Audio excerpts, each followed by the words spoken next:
Warum Hoffnung nur Angst in einem anderen Gewand ist. Hallo und herzlich willkommen. Schön, dass du hier bist. Um was es im heutigen Video geht, möchte ich dir gerne gleich erklären. Hoffentlich kannst du den Gedanken zulassen. Pass auf. Hoffnung gilt als etwas Positives, als etwas Edles, Kraftvolles, doch ich hoffe, du kannst den Gedanken zulassen. Hoffnung ist nichts anderes als Angst in einem anderen Gewand. Denn Hoffnung sagt häufig nicht, ich vertraue, sondern ich fürchte, dass es so bleibt, wie es ist. Denn wir hoffen auf andere Zeit, auf mehr Geld, mehr Ruhe im Außen, auf gerechtere Umstände, auf Veränderungen durch andere. Doch während wir hoffen, warten wir. Und genau darin liegt das Problem. Und wie wir uns hier aus dem Zustand heraus entwickeln können, möchte ich nun gerne mit dir gemeinsam aufarbeiten. Bleib dran. Abschnitt 1. Hoffnung wirkt hell, entspringt aber oft Dunkelheit. Hoffnung fühlt sich positiv an, weil sie ein Bild einer besseren Zukunft erzeugen kann. Doch psychologisch entsteht sie häufig aus einem inneren Mangelgefühl. Wir hoffen dann, weil wir mit dem Jetzt nicht einverstanden sind. Ich hoffe, dass es besser wird. Ich hoffe, dass mich jemand erkennt. Ich hoffe, dass sich alles beruhigt. Ich hoffe, dass endlich meine Zeit kommt. Hinter vielen dieser Sätze steckt kein Vertrauen, sondern Unsicherheit. Keine Stärke, sondern Angst aus dem aktuellen Zustand heraus. Hoffnung wird dann zur eleganten Sprache des inneren Widerstandes. Abschnitt 2. Hoffnung hält Menschen im Wartesaal des Lebens. Wer ständig hofft, lebt selten aktiv. Er lebt in einem Modus von bald, irgendwann, wenn nicht erst einmal, später, sobald es sich ändert. So vergehen Jahre. Viele warten auf den richtigen Moment, auf bessere Umstände, auf mehr Sicherheit, auf Zustimmung im Außen. Doch das Leben bewegt sich nicht durch Warten. Es bewegt sich durch Entscheidungen, Reibungen, Risiko und vor allem Tun. Hoffnung beruhigt kurzfristig, aber auf Dauer blockiert sie uns. Abschnitt 3. Niemand Außergewöhnliches wurde durch Hoffnung groß. Wenn wir auf Menschen blicken, die Geschichte geschrieben haben, sehen wir fast nie Hoffnung als Motor. Wir sehen Schmerz, Disziplin, Rückschläge, innere Kämpfe und trotzdem Bewegung. Michael Jordan wurde seinem Highschool-Team gestrichen. Viele hätten daraus den Beweis gemacht, nicht genug zu sein, aber er machte Feuer daraus. Er sagte sinngemäß, ich habe in meiner Karriere tausende Würfe verfehlt und genau deshalb war ich erfolgreich. Er hoffte nicht auf Treffer, er wurde durch Niederlagen geformt. Kobe Bryant lebte eine Mentalität, die später als Mamba-Mentalität bekannt wurde. Während andere schliefen, trainierte er. Während andere zufrieden waren, begann er neu. Nicht Hoffnung machte ihn außergewöhnlich, sondern kompromisslose Hingabe. Michael Schumacher wurde durch seine Talente alleine nicht zur Legende. Er war bekannt für Detailtiefe, Präzision und den unbändigen Willen, jeden kleinen Vorteil zu nutzen und zu finden. Er verstand, Größe entsteht oft im unsichtbaren Moment. Steve Jobs verändert ganze Industrien, nicht durch Warten, sondern durch ein radikales Denken. Sein berühmtester Leitsatz war: The people who are crazy enough to think they can't change the world are the ones who do. Bist du einer davon? Er hoffte nicht auf Innovation, er forderte sie heraus, und Eckhart Tolle erinnert in einem anderen tiefen Punkt uns daran. Stress ist durch inneres Warten erzeugter Druck in uns.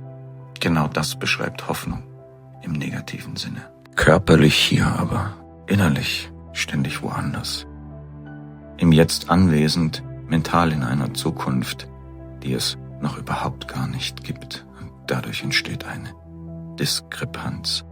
Außergewöhnliche Menschen leben anders. Und du bist außergewöhnlich wunderbar. Also sag dir nicht, ich hoffe, dass es kommt, Sag dir, ich werde zu jemand, der es schafft, denn das kannst du. Glaub an dich. Abschnitt 4. Denk anders. Und Veränderung beginnt niemals im Mainstream. Wer nur hofft, folgt meist der Masse. Denn die Masse sagt, warte noch, sei vernünftig, bleib sicher, pass dich an, mach es wie die anderen.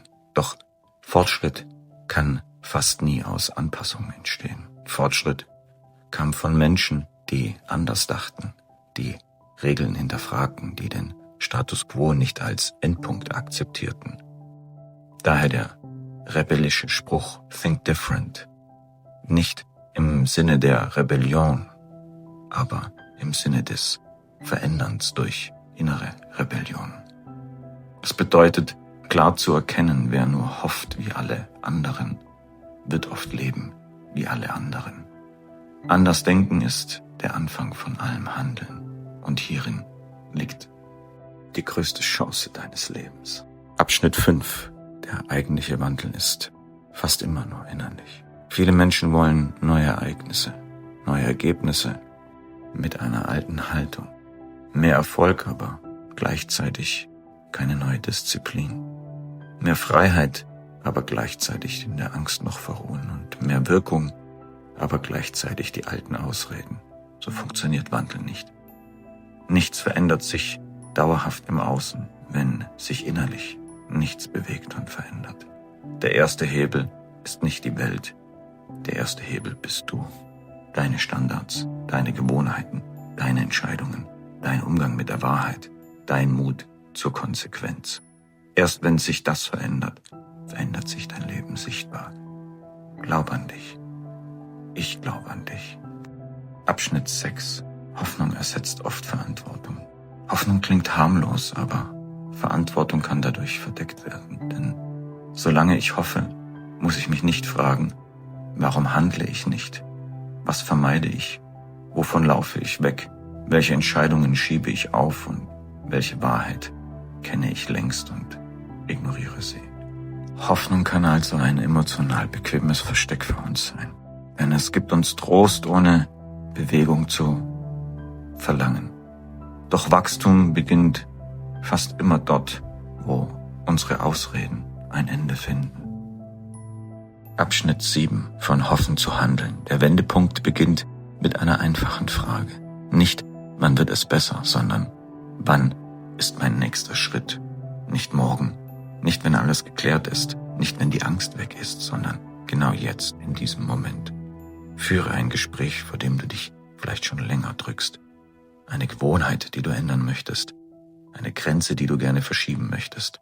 Ein Training, das du gerne beginnen möchtest. Vielleicht dich für einen neuen Job bewerben. Beginne und glaube an dich. Handlung erzeugt Selbstvertrauen. Warten verstärkt Zweifel in uns. Schlussgedanke. Die Wahrheit ist für viele unbequem. Hoffnung ist oft keine Kraft. Sie ist Angst mit einem freundlichen Gesicht. Angst davor, jetzt zu handeln. Angst vor Verantwortung, Angst vor Veränderung, Angst vor dem Preis des Wachstums. Doch sobald du das erkennst, entsteht innere Freiheit. Denn du musst nicht länger hoffen. Du kannst entscheiden. Du kannst handeln.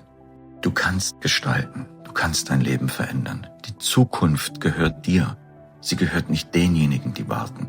Sie gehört denen, die den Mut haben, ihre Zukunft zu bauen. Ich glaube an dich. Schön, dass du wieder hier warst. Ich hoffe, das Video hat dir gefallen. Wenn du gerne noch andere sehen möchtest, schau dich gerne in meinem Kanal um. Schön, dass es dich gibt. Hab einen wunderschönen Tag und bis bald. Ich freue mich.